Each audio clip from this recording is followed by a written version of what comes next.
আজ আমি রান্না করব ডাব চিংড়ি। তো ডাব চিংড়ি তো ডাবের মধ্যেও দেখেছেন আর বাটির মধ্যেও দেখেছেন ডাব চিংড়ি রান্না করতে। আর আমি আজকে একসঙ্গে কড়াইতে ডাব চিংড়ি রান্না করব। তো কি কি আছে দেখুন। গলদা চিংড়ি নিয়েছি, আর ডাবের চাষটা পেস্ট করে নিয়েছি, আর নারকেলের দুধ আছে, আর সঙ্গে আছে সর্ষে বাটা, আর সঙ্গে কিছু না, আর বেশি কিছু না, কালো জিরে, হলুদ, এটুকুই লাগবে, লবণ আর একটু চিনি। তো দেখুন আমি কিভাবে রান্না করছি। এখন আমি কড়াই বসিয়ে দিয়েছি, তেল দিয়ে দিলাম, মাছটা হালকা করে ভেজে নেব।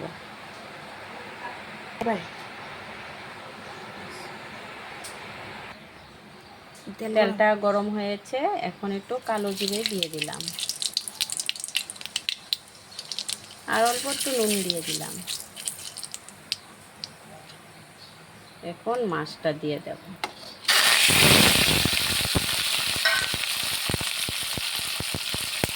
অল্প একটু হলুদ, বেশি না। এখন একটু মাছটা হালকা করে ভেজে নেব।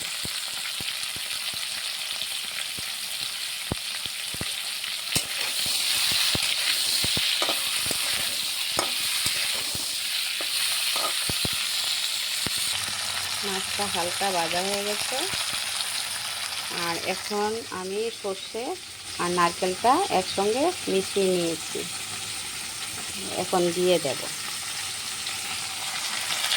আর মাছটা বেশি ভাজলাম না, হালকা ভেজেছি।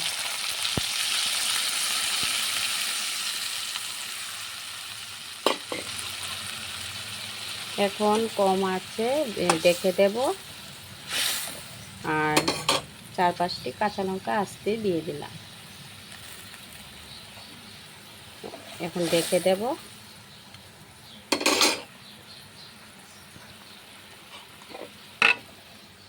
এইভাবে ডেকে ডেকে তারপরে বানিয়ে নেব, কম আছে।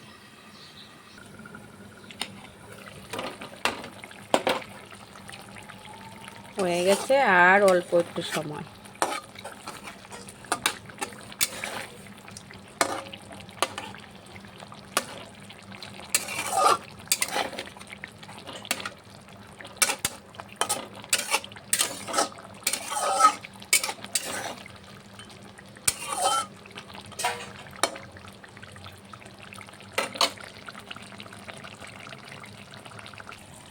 দেখুন হয়ে গেছে রান্না।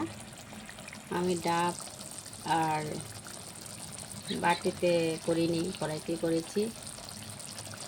তো কি সুন্দর হয়েছে দেখুন, ডেকে ডেকে করেছি এই ডাকনাটা দিয়ে।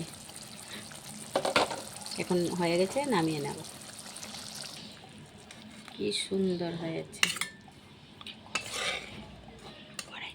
কড়াইতেই কি সুন্দর হয়েছে।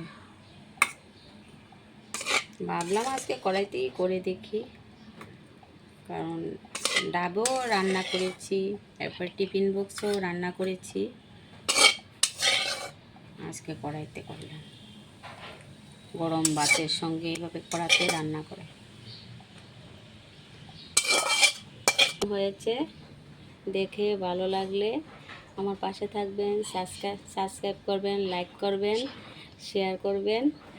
আর আজকের মতন এটুকুই। কালকে আবার রান্নাবান্না নিয়ে দেখা হবে। বাই।